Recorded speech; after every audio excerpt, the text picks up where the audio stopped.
Kalau kita lakukan lasik itu ada serangkaian pemeriksaan di awal, itu kita sebut pre-lasik. Semua tindakan medis itu ada komplikasinya ya. Tetapi sebagai seorang dokter kita harus menjelaskan sejelas-jelasnya apa saja komplikasi yang bisa dialami oleh seorang pasien. Dan kita akan menekan ya, kita akan menghindari komplikasi tersebut. Yang dimaksud dengan usia 18 itu adalah minimal. Jadi kalau sudah usia 18 tahun baru bisa dilakukan tindakan lasik. Assalamualaikum warahmatullahi wabarakatuh. Halo NEC people. Kali ini saya Dr. Irma Apasaribu, spesialis mata, akan menjawab beberapa pertanyaan yang telah kalian tanyakan ya di media sosial, entah itu YouTube, entah itu Instagram, ataupun di WA ya, seputar pertanyaan tentang lasik. Baik, ada beberapa pertanyaan yang sudah kita kumpulkan. Saya akan kocok dulu, kira-kira pertanyaan siapa dulu nih yang akan saya jawab ya. Sebentar, ini yang pertama. Oke, dari @nanina, saya pernah lihat dokter berkacamata. Kenapa tidak lasik? Apa ada efek sampingnya? Baik, wah pertanyaan pertama langsung ditujukan ke kita ya dokter mata. Baik, akan saya jawab. Jadi beberapa dokter berkacamata dan kita bukan tidak berniat ya, tetapi memang kalau kita lakukan lasik itu ada serangkaian pemeriksaan di awal, itu kita sebut pre-lasik. Dan kadang-kadang itu yang menyebabkan kita tidak bisa dilakukan lasik ya. Pre-lasik itu untuk mengetahui apakah seseorang itu bisa dilakukan lasik atau tidak ya. Jadi tidak terbatas dokter saja ya, untuk semuanya. Jadi kalau misalnya pas kebetulan profesinya itu dokter, ya sudah, berarti rezekinya tidak bisa dilasik. Kalau pertanyaannya tadi Mbak @nanina, apakah ada efek sampingnya? Jelas ada efek sampingnya untuk lasik ya. Efek sampingnya adalah kita melihat dunia ini terang seperti orang normal tanpa berkacamata. Kepingin banget, saya aja sebetulnya kepingin ya, tetapi karena satu dan lain hal, salah satunya adalah hasil pre-lasik yang tidak memungkinkan untuk dilakukan tindakan lasik. Oleh sebab itu beberapa dokter tidak bisa dilakukan tindakan lasik. Mudah-mudahan menjawab ya Mbak Nanina. Baik, selanjutnya saya akan mengocok kembali. Siapa yang akan saya bacakan lagi? Pertanyaan dari @Mariza Zara. Dokter, apakah lasik bisa gagal? Apa saja penyebabnya? Baik, akan saya jawab. Semua tindakan medis itu ada komplikasinya ya. Tetapi sebagai seorang dokter kita harus menjelaskan sejelas-jelasnya apa saja komplikasi yang bisa dialami oleh seorang pasien. Dan kita akan menekan ya, kita akan menghindari komplikasi tersebut. Caranya bagaimana? Caranya dengan screening terlebih dahulu. Jadi kita dengan screening tujuannya salah satu adalah untuk meminimalisir komplikasi yang bisa terjadi akibat lasik tersebut ya, akibat operasi tersebut. Ya, apa saja penyebabnya? Banyak penyebabnya. Satu, karena ketebalan kornea tidak memenuhi syarat ya, kurang dari ketebalan yang disyaratkan ya, ada minimal ketebalan. Satu. Yang kedua, bentuk korneanya tidak seperti seperti ini ya, seperti softline gini tidak, tapi dia agak runcing. Nah, itu juga kontraindikasi. Itu tidak kita sarankan untuk dilakukan lasik ya. Kemudian saraf matanya terjadi penipisan ya, Itu juga sebetulnya bukan kontraindikasi absolut, tapi kontraindikasi relatif. Kita akan melakukan laser terlebih dahulu untuk retinanya, baru kita lakukan lasik ya. Itu salah satu yang menyebabkan, bukan salah satu ya, beberapa macam yang bisa menyebabkan kegagalan pada saat lasik ya. Mungkin itu bisa menjawab pertanyaan dari siapa tadi? Mariza Zara ya, semoga menjawab. Nanti kalau kurang jelas nanti boleh bertanya lagi ya. Kemudian untuk selanjutnya dari @p strip call 1842 ya. Saya sudah minus lebih dari 10. Apakah masih bisa dioperasi lasik, Dok? Insya Allah bisa, karena lasik itu ukuran minusnya sampai minus 14 dan silindernya minus 6. Tetapi sebelumnya tentu harus dilakukan prelasik terlebih dahulu, karena untuk melihat apakah memenuhi syarat di samping ukuran minus atau silindernya. Begitu ya. Jadi harus dilakukan prelasik. Itu adalah screening awal apakah seseorang bisa dilakukan lasik atau tidak ya. Baik, masih banyak nih yang mau dibacakan. Ada 15 pertanyaan ini. Ini mewakili dari pertanyaan-pertanyaan yang ada ya. Jadi kita ambil beberapa yang mewakili. Oke, sekarang saya bacakan pertanyaan dari @tamaputra5983. Untuk saat ini, apakah harus dengan metode Relax Smile, Dok? Kalau kita memilih metode lasik, masih bisa atau tidak? Oke. Saat ini untuk Relax Smile berganti nama menjadi Zeiss Smile ya. Jadi seseorang itu bisa dilakukan lasik ataupun Zeiss Smile, itu tetap harus kita lakukan tindakan prelasik terlebih dahulu ya. Itu adalah screening awal ya. Karena apa?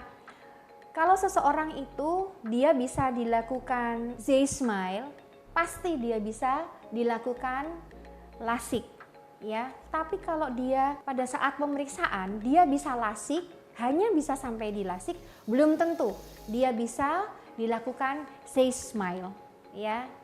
Coba dibedakan ya. Kalau Zeiss Smile itu metodenya lebih canggih ya, tapi tidak semua orang bisa ya. Kalau misalnya memang tidak bisa pada saat prelasik, komputer itu akan memberikan warning, ini tidak bisa dilakukan Zeiss Smile. Jadi hanya bisa dilakukan sampai lasik saja ya. Oke, mudah-mudahan menjawab ya Mas Tama Putra 5983. Baik, saya kocok lagi kayak arisan deh. Oke, dari @cin CYM, efek setelah lasik itu apa? Tadi di awal saya sudah menyebutkan ya, efek dari lasik adalah kita bisa melihat seperti orang normal. Itu adalah efek yang kita harapkan setelah lasik. Jadi kita melihat terang seperti orang tidak berkacamata ya, tetapi bisa melihat seperti orang normal. Itu adalah efek dari lasik ya. Lanjut, saya lanjutkan untuk pertanyaan berikutnya, masih banyak. Dari @benta_gal11, dokter, kenapa setelah lasik tidak boleh berenang? Baik, pertanyaan bagus sekali ya. Oke, jadi kenapa tidak boleh berenang? Sebetulnya boleh berenang, tetapi kita membatasi beberapa saat setelah kita lakukan operasi ya. Biasanya itu 3 bulan setelah lasik baru kita perkenankan untuk dilakukan atau melakukan olahraga berenang. Kenapa? Why? Kenapa? Pasti tanya, kenapa sih kok nggak boleh kena air ya? Lalu kita lihat di kolam renang ya, itu kan kolam renang itu kan nggak mungkin cuman sendiri ya, pasti banyak orang. Kita nggak tahu orangnya tuh ada kumannya atau enggak. Jadi sedikit banyak di dalam kolam renang itu mengandung kuman. Nah, kuman tersebut mikroba, bahasa kerennya seperti itu ya, mikroba atau bakteri lah ya. Nah, itu bisa mempengaruhi hasil lasik. Why? Kenapa? Karena pada saat lasik kan ada lapisan yang kita buka. Nah, kalau sudah kita buka, artinya apa? Kuman bisa masuk. Kalau kuman bisa masuk, terjadi deh nanti infeksi. Nah, itu hal yang tidak kita inginkan. Jadi, kita tunda berenangnya sampai benar-benar luka tersebut atau lapisan tersebut itu tertutup dengan sempurna, baru boleh berenang. Artinya apa? Kuman udah nggak punya kesempatan lagi untuk masuk ke dalam ya. Nah, itulah yang menyebabkan kenapa berenang itu kita batasi 3 bulan setelah kita lakukan tindakan lasik. Gitu ya. Baik, selanjutnya @pegasus45. Tips merawat mata pasca lasik supaya nggak timbul lagi minusnya. Oke, ini banyak ya pertanyaan yang seperti ini yang ditujukan ke kami ya dari NEC People ya. Sebetulnya dari tindakan awal prelasik itu kita bisa mengetahui ya apakah lasik yang akan dilakukan itu habis, maksudnya nol ya, jadi minusnya benar-benar hilang ya. Dari prelasik itu sudah diketahui. Atau apakah masih ada sisa, ya masih ada sisa minusnya. Loh, katanya udah dilasik, kok masih ada minusnya dok? Iya, karena apa?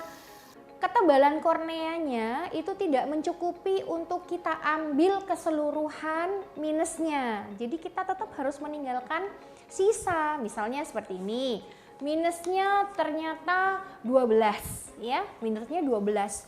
Tetapi ketebalan korneanya itu tidak mencukupi untuk kita ambil semua 12 itu tidak bisa. Jadi kita sisakan, misalnya kita sisakan minus 3. Artinya apa? Setelah dilakukan tindakan lasik masih ada sisa minus 3 dari minus 12 yang di awal sebelum lasik. Nah, jadi penyebabnya ada. Kenapa kok harus disisakan? Karena korneanya kurang atau tidak mencukupi untuk kita kikis semuanya. Gitu ya. Kalau misalnya diambil semuanya langsung nol, langsung habis, ya sudah, dia tidak akan nambah lagi ya, tidak akan nambah lagi ukurannya ya. Jadi dari awal itu kita sudah sampaikan ya. Oke. Lanjut lagi, masih banyak, jangan khawatir.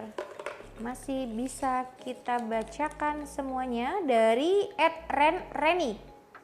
Minus 3 sampai 6 dengan silinder, apa bisa sembuh total dengan lasik? Nah, tadi saya sudah infokan di awal ya, untuk lasik itu bisa sampai minus 14, silindernya 6 ya, itu mau digabung semua boleh, bisa ya, minus 14 silinder 6. Apakah bisa sembuh total dengan lasik? Bisa banget. Kalau, nah ini ya catatannya, pada saat prelasik kita mendapatkan ketebalan korneanya itu cukup untuk kita lakukan lasik. Kalau nggak bisa, ya tadi kembali lagi kita harus meninggalkan sisa. Kembali lagi, kalau kita akan melakukan tindakan lasik ataupun Zeiss Smile, itu kita harus melakukan prelasik terlebih dahulu, atau bisa juga disebut kita screening terlebih dahulu ya, supaya hasil yang kita dapatkan itu bisa sesuai ya dengan ekspektasi kita ya. Oke, lanjut. Masih banyak. Mari kita baca lagi. Dari @zai_mu. Jika mempunyai mata kering tetapi ingin lasik, bagaimana solusinya? Baik, salah satu yang menyebabkan kita tunda tindakan lasik itu adalah mata kering. Bagaimana solusinya supaya kita tetap bisa lasik? Ya kita obati. Ya, kita obati dulu untuk mata keringnya. Kita lembabkan dulu matanya. Kita berikan obat-obatan dulu sampai benar-benar mata keringnya sembuh, membaik ya. Mata keringnya itu membaik, tidak kering lagi, baru kita lakukan tindakan lasik ya, seperti itu. Kapan dok? Sampai kapan? Iya, sampai nggak kering. Caranya gimana? Ya dipakai terus obatnya. Kadang-kadang nih NSC people itu bosen ya, ditetes terus aja, nanti disuruh kontrol masih kering ya, balik lagi nanti ditetes masih kering. Ya harus bersabar, karena apa? Kondisi kekeringan tiap orang itu beda-beda. Kondisi kekeringan mata kita kiri dan kanan itu beda-beda, tergantung dari masing-masing orang. Apakah aktivitas kita menyebabkan mata kita menjadi kering ya? Contohnya apa? Orang di depan laptop ya, main gadget terus. Nah, itu juga bisa menyebabkan mata kering ya.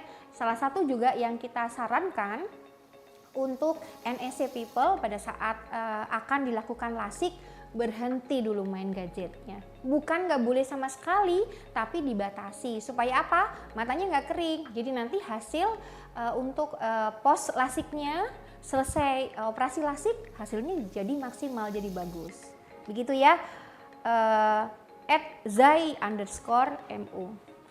Oke, selanjutnya akan saya bacakan pertanyaan dari @yunif312 onik4.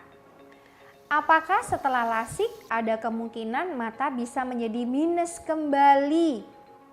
Kayaknya sama ini tadi pertanyaannya ya dengan yang sebelumnya ya. Jadi kalau misalnya saya kembali lagi ya, saya terangkan sekali lagi biar agak jelas ya, lebih jelas lagi. Apakah kemungkinan mata bisa menjadi minus kembali? Ya bisa, kalau minusnya itu tidak kita ambil secara keseluruhan yang seperti saya terangkan tadi ya. Jadi ketebalan korneanya, ini kornea ya. Nah, ini mumpung ada pantom mata ya supaya bisa lebih jelas nih. Kornea itu modelnya seperti soft lens ya, seperti soft lens seperti ini. Ini ada ketebalannya ya. Jadi pasien yang kita lakukan bedah refraktif dalam hal ini lasik atau Zeiss Smile, itu dia harus mempunyai ketebalan tertentu. Jadi nggak boleh tipis ya, nggak boleh tipis. Kalau tipis itu adalah kontraindikasi. Kontraindikasi itu adalah larangan ya untuk dilakukan tindakan bedah refraktif. Jadi kornea ini harus tebal. Nah sekarang kalau minusnya tinggi ya, misalnya katakanlah 12 gitu ya, tapi korneanya ini hanya cukup kita ambil sampai 10, maksimal cuman 10 tok minusnya kita ambil. Berarti sisanya berapa? 12 dikurangi 10. Jadi masih ada sisa minus 2. Nah, minus 2 itu nggak bisa lagi kita ambil. Jadi artinya apa? Setelah selesai lasik masih ada sisanya minus 2, masih harus pakai kacamata. Tapi udah nggak setebal pertama tadi. Yang pertama tadi kan sudah 12, sekarang tinggal 2. Wah nggak mau dok, ya udah nggak usah dilasik. Masih ada pilihan lagi lainnya ya. Kalau misalnya tetap nggak mau pakai kacamata, tapi nggak bisa dilasik, masih ada lagi ya, masih ada lagi alternatif lain supaya tidak pakai kacamata tetapi bisa melihat dengan jelas ya. Masih ada lagi pilihan yang lain. Oke, sekarang saya lanjutkan. Baik, selanjutnya adalah dari @Hanifa Mailahana 6527. Di lasik itu kenapa cuma buat 18 tahun sih? Dan di biusnya masih sakit apa enggak ya? Oke Mbak Hanifa, saya terangkan ya. Jadi yang dimaksud dengan usia 18 itu adalah minimal. Jadi kalau sudah usia 18 tahun baru bisa dilakukan tindakan lasik. Kalau 20, 22, 23 ya boleh ya. Jadi minimal 18. Artinya 14 boleh nggak? Ya nggak boleh, belum bisa ya. Karena perkembangan kacamatanya masih berlanjut, masih bisa nambah lagi ukuran kacamatanya ya. Menurut penelitian ukuran 18 itu adalah ukuran di mana ukuran kacamata itu adalah sudah berhenti ya, sudah mengalami stuck ya, sudah stuck di situ 18 tahun. Oleh sebab itu kita menganjurkan setiap pasien lasik itu usia 18 tahun bisa dilakukan tindakan lasik, mulai 18 tahun, bukan cuma buat 18 tahun ya Mbak Hanifa. Dan di biusnya masih sakit nggak? Nah ini dia ya, rata-rata tuh kalau operasi bayangannya gini, waduh dioperasi entar disuntik, nah kayak gitu ya, padahal tidak. Kalau untuk tindakan mata itu tidak ada suntik menyuntik Mbak ya, yang ada itu adalah tetes. Jadi biusnya itu lokal dengan tetes ya. Pertama perih, rasanya perih seperti ditetesin biasa. Habis itu kebal, rasanya sudah terbius. Nah, nanti kalau sudah dilakukan tindakan sudah tidak sakit lagi ya. Jadi jangan khawatir ya, matanya nggak disuntik ya, hanya ditetes. Oke. Kita lanjutkan. Dari @arlina_ryp, smile sama lasik biasa apa bedanya? Nah ini ya, tak tunggu-tunggu nih pertanyaan dari tadi ya. Udah ngerti belum sih lasik sama smile itu apa bedanya? Oke, nah sekarang saya punya buku yang bisa menerangkan ya. Nah kalau lasik ya, kita lakukan insisi, kita lakukan sayatan ya. Nah ini kita lakukan sayatan di korneanya. Kemudian seperti orang buka kornet, bisa bayangkan ya orang buka kornet. Nah dibuka seperti ini ya. Nah setelah itu ini di laser ya, yang tengah ini di laser. Tek, tek, tek, tek, tek, tek, seperti itu. Setelah itu baru kalau sudah selesai di laser, kemudian kornea yang sudah kita buat sayatan tadi kita tutup kembali ya.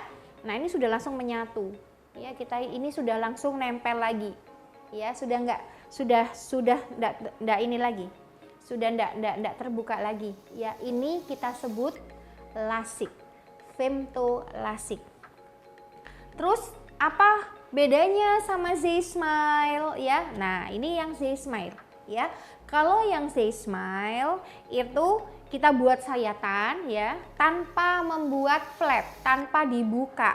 Kita lakukan sayatan 2 kali. Setelah dilakukan 2 sayatan tersebut, di antaranya itu ada jaringan yang terbentuk dari 2 sayatan tersebut. Nah, kalau sudah, kita akan bebaskan. Jadi kita akan lepas jaringan yang sudah terbentuk tadi, yang sudah disayat. Gimana caranya? Ini diambil ya. Nah ini diambil. Nah ini dia. Ini kacamatanya nih ya.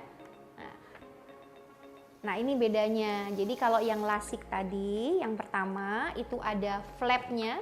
Jadi korneanya dibuka ya. Kita lakukan sayatan dibuka, di laser ditutup kembali. Sedangkan yang Z-Smile tidak seperti itu ya. Kita lakukan sayatan tanpa membuka, kemudian jaringan yang terpisah dari 2 sayatan tersebut kita ambil ya. Mudah-mudahan menjawab ya pertanyaan tadi. Wah asik nih, tinggal 3 lagi pertanyaan. Selanjutnya dari Mbak Naya Putri. Naya Putri. Kornea saya tipis sehingga tidak bisa melakukan lasik. Apakah saya bisa melakukan phakic IOL? Nah, ini dia ya. Ini ada pertanyaan yang ditanyakan. Kalau nggak bisa lasik, apakah masih ada kemungkinan untuk dilakukan bedah refraktif? Ya, kalau memenuhi syarat, ya, kalau memenuhi syarat untuk dilakukan phakic IOL, kenapa tidak? Ya, salah satu syaratnya adalah bilik mata depan itu ada minimalnya juga, ya. Supaya apa? Nah, ini dia. Yang disebut bilik mata depan itu adalah ruangan yang terbentuk dari kornea dan iris mata. Nah, ini dia. Ruangan yang terbentuk antara kornea dan iris mata. Nah, ini dia. Ya, kalau dari samping kelihatan ya. Kelihatan ada rongga itu ada minimalnya, ya. Minimalnya ada. Kenapa? Karena kita mau memasukkan lensa, ya. Kita mau memasukkan lensa di depan lensa yang asli, lensa manusia yang asli. Otomatis nanti kalau sudah terpasang di situ ruangannya nggak sempit. Jadi kalau dari awal udah sempit, dikasih itu tambah sempit lagi, nanti terjadi komplikasi. Jadi harus ada syarat minimal ya untuk bilik mata depan ukurannya berapa, ya. Itu adalah pilihan kalau seseorang tidak bisa dilakukan lasik ataupun Zeiss Smile, ya. Nah, kalau misalnya bisa, ayo kita lakukan phakic IOL. Cuman kalau phakic IOL dilakukan untuk satu mata, sedangkan lasik ataupun Zeiss Smile itu dilakukan langsung kedua mata. Jadi pada saat itu juga kita lakukan mata kanan, kemudian mata kiri. Tetapi kalau untuk phakic IOL, ya, itu kita lakukan hanya satu mata, ya. Nanti next berikutnya di kesempatan berikutnya kita pasang lagi yang sebelahnya, gitu ya. Oke. Pertanyaan selanjutnya dari @budi7. Teman saya setelah lasik kadar air matanya menjadi berkurang dan mengalami mata kering. Apakah efek ini akan berlangsung selamanya? Oke, mata kering. Ya, ini dilema ya, pengen lasik tapi mata kering. Nah, itu tadi ya, disebabkan itu tadi. Dari awal mungkin dia sudah mempunyai mata kering terlebih dahulu, ya. Jadi setelah selesai dilakukan pada saat dilakukan tindakan lasik, kita kita kendalikan untuk mata keringnya, kemudian kita lakukan lasik, dan setelah lasik mata keringnya masih tetap berlanjut ya, karena dari awal memang ada mata keringnya. Caranya gimana? Ya pakai obat-obatan diperuntukkan untuk orang-orang dengan mata kering ya, harus diobati terus ya. Apakah efek ini akan berlangsung lama? Kalau misalnya keadaan itu berat banget, ya iya harus pakai obat-obatan jangka panjang karena memang mata keringnya berlangsung lebih lama. Tetapi ada beberapa kasus, beberapa NEC people itu yang setelah dilakukan lasik 1-2 hari, 7 hari pertama itu kering. Selanjutnya setelah itu kondisi matanya itu berangsur-angsur membaik, dan itu juga bisa diperparah dengan keadaan memakai gadget ya, memakai gadget dengan NEC people yang di depan laptop seperti itu ya, itu juga bisa memperparah keadaan mata keringnya. Jadi harus di manage benar-benar ya, supaya mata keringnya itu tidak berkelanjutan ya.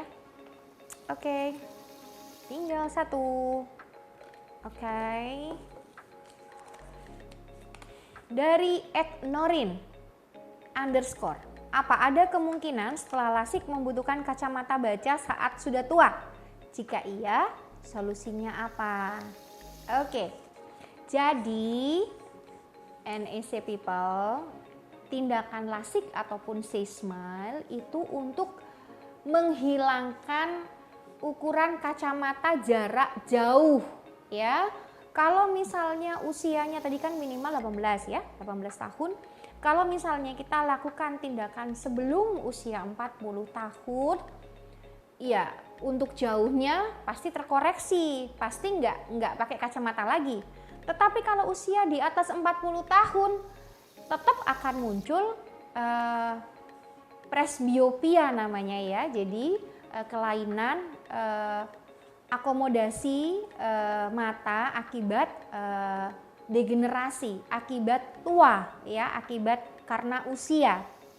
Ya, pasti butuh kacamata baca. Solusinya gimana? Ya sudah, ada dua solusinya ya. Yang pertama, kalau memang dilakukan tindakan lasik pada usia 30 tahun, misalnya sebelum usia 40 kita lakukan tindakan lasik ataupun say smile, itu tetap nanti usia 40 tetap harus ada tambahan kacamata baca. Yang pertama ya, yang pertama. Yang kedua, sekarang ada teknik baru namanya presbyon. Jadi itu untuk mengoreksi jauh ataupun dekat. Jadi sudah tidak pakai kacamata lagi, baik untuk melihat jauh ataupun melihat dekat.